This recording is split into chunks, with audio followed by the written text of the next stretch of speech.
আসসালামু আলাইকুম। আশা করি সকলেই ভালো আছেন। অনেক অনেক শুভেচ্ছা দিয়ে শুরু করছি আজকের রেসিপি। আজকের রেসিপি হলো ডিম ও মুসুর ডালের খুবই মজাদার একটি রেসিপি। এরকম ডিম ডালের রেসিপি থাকলে মাছ মাংস লাগবে না, শুধু ডাল দিয়েই ভাত খাওয়া যাবে এবং রুটি পরোটার সঙ্গেও খেতে খুব ভালো লাগবে। এখন রেসিপিটি দেখে নেওয়া যাক। তো এখানে আমার ডিম দিয়ে মুসুর ডাল রান্নার জন্য লাগছে। এখানে আমি 100 গ্রাম মুসুর ডাল নিয়েছি আর দুটো ডিম নিয়েছি। ডিম দুটো আমি ভেঙে নিয়েছি।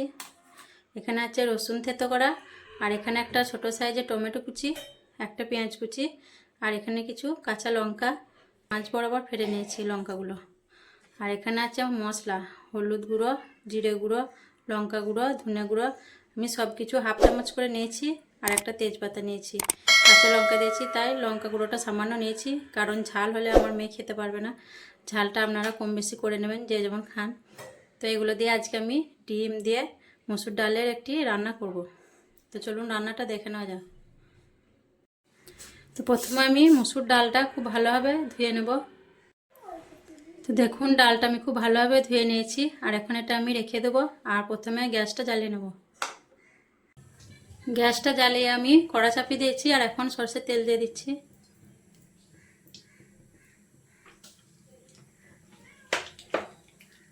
তেলটা খুব ভালোভাবে গরম করে নেব। তেলের মধ্যে আমি হাফ চামচ নুন দিয়ে দিচ্ছি, যাতে করে তেলটা ছিটকে আসবে না। তেলটা খুব ভালোভাবে গরম করে নিয়েছি। এখন পেঁয়াজ কুচিগুলো দিয়ে দিচ্ছি। কাঁচা লঙ্কা কুচিটাও দিয়ে দিচ্ছি। আর দিয়ে দিচ্ছি থেতো করা রসুনটা। এইগুলো এখন আমি একটু ভালোভাবে নাড়াচাড়া করে ভেজে নেব। পেঁয়াজটা কিছুক্ষণ ভেজে নেওয়ার পর এখন আমি টমেটো কুচিটা দিয়ে দিচ্ছি।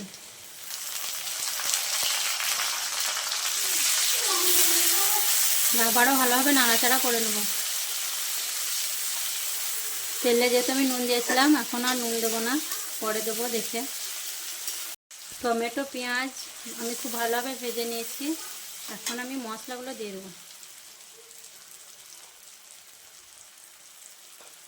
আর একটু পানি দিয়ে দিচ্ছি, যাতে মশলাটা লেগে না যায়। আমি মশলাটা ভালোভাবে কষিয়ে নেব।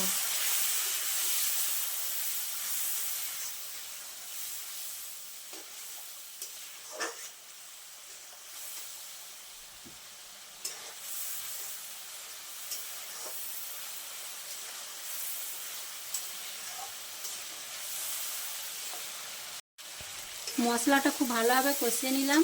এখন আমি ধুয়ে রাখা ডালগুলো দিয়ে দিচ্ছি।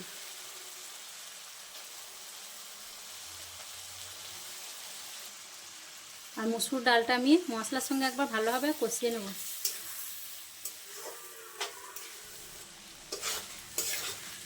তো মসুর ডালটা আমি মশলার সঙ্গে খুব ভালোভাবে কষিয়ে নিয়েছি। এখন আমি এটার মধ্যে পানি দিয়ে দেবো সেদ্ধ হওয়ার জন্য। ভালোভাবে একবার নেড়ে নিচ্ছি।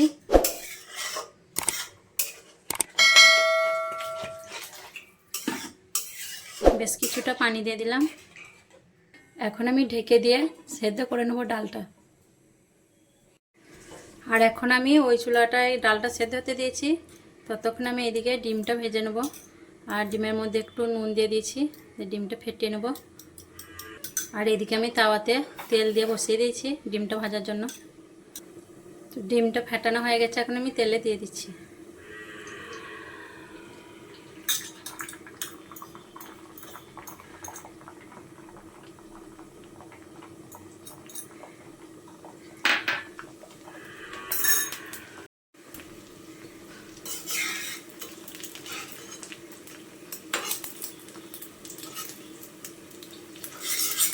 ডিমটা আমি ঝুড়ি ঝুড়ি করে নেব, তার জন্য খুন্তি দিয়ে কেটে নিচ্ছি। খুন্তি করে এভাবে ডিমটা আমি কেটে নেব। তো ডিমটা আমি লাল লাল করে ভেজে নিলাম। এখন গ্যাসটা বন্ধ করে দেবো। আর ডালটা সেদ্ধ হওয়ার পর আমি ফিরে আসবো। 3-4 মিনিট পর আমি ফিরে এলাম। এখন ডালটা দেখে নেব। তো ডালটা দেখুন সেদ্ধ হয়ে গেছে, প্রায় 80% মতো ডালটা সেদ্ধ হয়ে গেছে। আর এর থেকে বেশি আমি ডালটা সেদ্ধ করব না, ডালটা খুব গলে গেলে খেতে অতটা ভালো লাগবে না। আর ডালটা খাবার সময় মুখে পড়লে বেশ ভালো লাগবে খেতে। আর এখন আমি ডালটা একটু বেশ খুন্তিতে নাড়িয়ে নেব।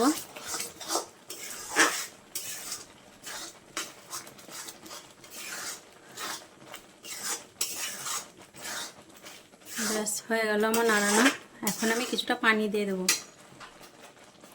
যেহেতু আমি ডালটার মধ্যে ডিম দেব আর ডিমটার মধ্যে একটু পানি টানবে, তাই কিছুটা পানি আমি ডালের মধ্যে দিয়ে দিচ্ছি।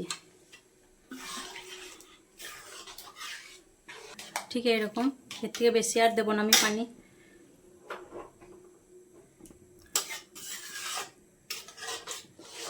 এখন আমি ভেজে রাখা ডিমগুলো দিয়ে দেবো।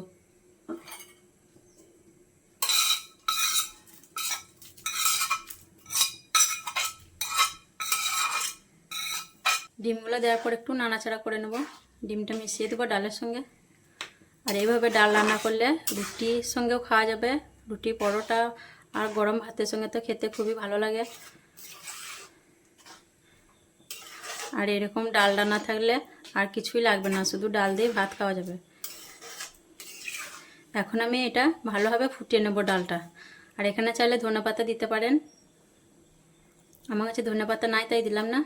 আর নুনটাও ঠিকই হয়েছে, নুন ঝাল ঠিকঠাক হয়ে গেছে। এখন আমি ডালটা খুব ভালোভাবে ফুটিয়ে নেব। তো ডালটা আমার খুব ভালোভাবে ফুটে গেছে, ডাল রান্নাটা আমার হয়ে গেল। এখন আমি গ্যাসের ফ্লেমটা বন্ধ করে দেবো, একটা প্লেটের মধ্যে নিয়ে নেব।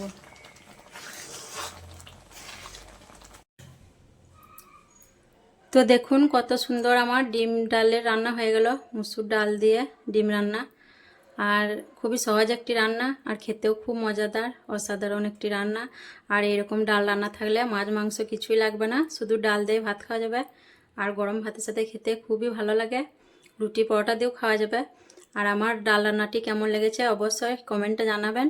আর আমার ভিডিওগুলো যদি ভালো লাগে অবশ্যই আমার চ্যানেলটিকে সাবস্ক্রাইব করে আমার পাশে থাকবেন। আর এরকম রেসিপি পেতে অবশ্যই আমার চ্যানেলটিকে সাবস্ক্রাইব করবেন। আর আসবো আবার পরের ভিডিওয় অন্য কোনো রেসিপি নিয়ে। সকলে ভালো থাকবেন, সুস্থ থাকবেন। আল্লাহ হাফেজ।